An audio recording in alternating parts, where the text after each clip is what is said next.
Hello friends, welcome back to my channel. ಇವತ್ತು ತುಂಬ simple ಹಾಗೂ ಟೇಸ್ಟಿಯಾದಂಥ ಚಿಕನ್ ಗ್ರೇವಿನ ನಿಮ್ಮ ಜೊತೆ ಶೇರ್ ಮಾಡ್ತೇನೆ. ವಿಡಿಯೋ ಇಷ್ಟ ಆದರೆ ಲೈಕ್, ಸಬ್ಸ್ಕ್ರೈಬ್ ಹಾಗೂ ಶೇರ್ ಮಾಡಿ ಫ್ರೆಂಡ್ಸ್. ಮೊದಲು 1 kg chicken, 1 table spoon chilli powder, pepper powder 1/2 table spoon, ಶುಂಠಿ ಬೆಳ್ಳುಳ್ಳಿ ಪೇಸ್ಟ್ 1 ಟೇಬಲ್ ಸ್ಪೂನ್, ರುಚಿಗೆ ಬೇಕಾದಷ್ಟು ಉಪ್ಪು, ಗಟ್ಟಿ ಮೊಸರು 3 ಟೇಬಲ್ ಸ್ಪೂನ್ ಹಾಕಬೇಕು. ಈಗ ಈ ಚಿಕನನ್ನು ನಾವು ಚೆನ್ನಾಗಿ ಮ್ಯಾರಿನೇಷನ್ ಮಾಡಿ ಅರ್ಧ ಗಂಟೆ ರೆಸ್ಟ್ ಮಾಡಲಿಕ್ಕೆ ಇಡಬೇಕು. ಟೈಮ್ ಇಲ್ಲ ಅಂತ ಅಂದರೆ 15 ಮಿನಿಟ್ಸ್ ಉಂಟಲ್ಲ, ಫ್ರೀಝರಲ್ಲಿಟ್ಟು ತೆಗೆದರೆ ಆಯಿತು. ಚಿಕನ್ಗೆ ಉಪ್ಪು ಖಾರ ಎಲ್ಲ ಕರೆಕ್ಟಾಗಿ ಬರ್ತದೆ. ಬೇರೆ ಒಂದು ಪಾತ್ರೆಯಲ್ಲಿ ಆನಿಯನನ್ನು ಗೋಲ್ಡನ್ ಬ್ರೌನ್ ಆಗಿ ನಾವು ಫ್ರೈ ಮಾಡಲಿಕ್ಕೆ ಉಂಟು. ಅದೇ ಆಯಿಲ್ ನಾನಿಲ್ಲಿ ಯೂಸ್ ಮಾಡ್ತಾ ಇದ್ದೇನೆ. ಒಂದು 5 ಟೇಬಲ್ ಸ್ಪೂನಷ್ಟು ಯೂಸ್ ಮಾಡಿದ್ದೇನೆ. ಜೀರಿಗೆ 1/2 ಟೀ ಸ್ಪೂನ್ ಮತ್ತು ಕೆತ್ತೆ, ಲವಂಗ, ಏಲಕ್ಕಿ ಸ್ವಲ್ಪ ಹಾಕಿದರೆ ಆಯಿತು. 1 ನಿಮಿಷ ಫ್ರೈ ಮಾಡಿದ ನಂತರ ಮ್ಯಾರಿನೇಷನ್ ಮಾಡಿದ ಚಿಕನ್ ಉಂಟಲ್ಲ, ಅದನ್ನೆಲ್ಲ ಇದಕ್ಕೆ ಸೇರಿಸಬೇಕು. ಚಿಕನ್ ಎಂತ ಗೊತ್ತುಂಟ, 3/4 ಅಷ್ಟು ಬೇಯಬೇಕು, ಫ್ರೈ ಆಗಬೇಕು. ಅಂದರೆ ಕಂಪ್ಲೀಟಾಗಿ ಬೇಯುವುದಿಲ್ಲ ಚಿಕನ್. ಈ ಥರ ಫ್ರೈ ಮಾಡಿದರೆ ಮೀಡಿಯಮ್ ಫ್ಲೇಮಲ್ಲಿ ಇಟ್ಟು 3/4 ಅಂಶದಷ್ಟು ಚಿಕನ್ ಬೇಯಲಿಕ್ಕೆ ನಾವು ಬಿಡುವ.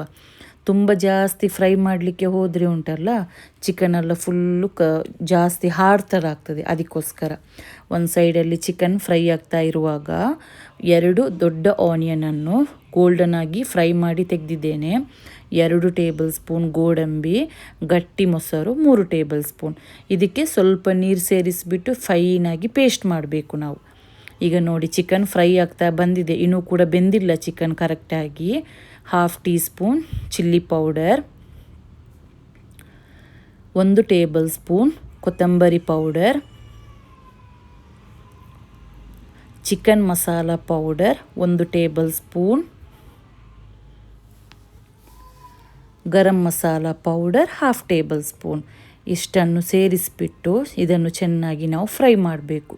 ಚಿಕನ್ ಇನ್ನೂ ಸ್ವಲ್ಪ ಬೇಯುವವರೆಗೆ ನಾವು ಇದನ್ನು ಫ್ರೈ ಮಾಡಬೇಕು. ಆಮೇಲೆ ಗ್ರೈಂಡ್ ಮಾಡಿದ ಗೋಡಂಬಿ ಪೇಸ್ಟ್ ಉಂಟಲ್ಲ, ಅದನ್ನು ನಾನು ಇದಕ್ಕೆ ಸೇರಿಸ್ತಾ ಇದ್ದೇನೆ. ಈ ಗೋಡಂಬಿ ಪೇಸ್ಟನ್ನೆಲ್ಲ ಸೇರಿಸಿದ ನಂತರ ಒಂದು 5 ನಿಮಿಷ ಚೆನ್ನಾಗಿ ಚಿಕನ್ ಜೊತೆಗೆ ಮಿಕ್ಸ್ ಮಾಡಿ, ಆಮೇಲೆ ನಿಮಗೆ ಎಷ್ಟು ಗ್ರೇವಿ ಬೇಕಂತ ನೋಡಿಬಿಟ್ಟು ನೀರು ಸೇರಿಸಿದರೆ ಆಯಿತು. ತುಂಬ ಜಾಸ್ತಿ ತೆಳುವಾಗಿ ಮಾಡಲಿಕ್ಕೆ ಹೋಗಬೇಡಿ, ಅಷ್ಟು ಟೇಸ್ಟಿಯಾಗಿ ಬರೋದಿಲ್ಲ. ಈ ಗ್ರೇವಿ ಉಂಟಲ್ಲ, ನೀವು ರೈಸಿಗಿಂತ ಜಾಸ್ತಿ ಅಕ್ಕಿ ರೊಟ್ಟಿ, ಚಪಾತಿ, ಪರೋಟ ಇಂಥದಕ್ಕೆಲ್ಲ ತುಂಬ ಟೇಸ್ಟಿಯಾಗಿ ಬರ್ತದೆ. ಈಗ ನಾನು ಇದಕ್ಕೆ ಬೇಕಾದಷ್ಟು ನೀರು ಸೇರಿಸಿಬಿಟ್ಟು ಮುಚ್ಚಳ ಹಾಕಿ 20 ನಿಮಿಷ ಚಿಕನನ್ನು ನಾನು ಕಂಪ್ಲೀಟಾಗಿ ಬೇಯಲಿಕ್ಕೆ ಇಡ್ತಾ ಇದ್ದೇನೆ.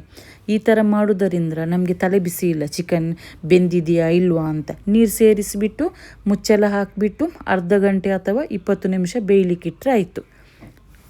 ಈಗ ನೋಡಿ, ಒಳ್ಳೆ ಬಾಯ್ಲ್ ಆಗ್ತಾ ಉಂಟು. ಚಿಕನ್ ಕೂಡ ಪರ್ಫೆಕ್ಟಾಗಿ ಬೆಂದಿದೆ. ಲಾಸ್ಟಿಗೆ ಫೈನಲ್ ಆಗಿ ಇದಕ್ಕೆ ಕೊತ್ತಂಬರಿ ಸೊಪ್ಪು ಹಾಕ್ತಾ ಇದ್ದೇನೆ.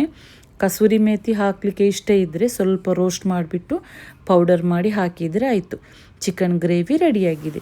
ತುಂಬ ಸಿಂಪಲ್ ಉಂಟು ಹಾಗೂ ಟೇಸ್ಟಿ ಕೂಡ ಚೆನ್ನಾಗಿ ಬಂದಿದೆ. ವಿಡಿಯೋ ಇಷ್ಟ ಆದರೆ ಪ್ಲೀಸ್ ಲೈಕ್ ಮಾಡಿ, ಸಬ್ಸ್ಕ್ರೈಬ್ ಮಾಡಿ ಹಾಗೂ ಎಲ್ಲರಿಗೂ ಶೇರ್ ಮಾಡಿ ಫ್ರೆಂಡ್ಸ್.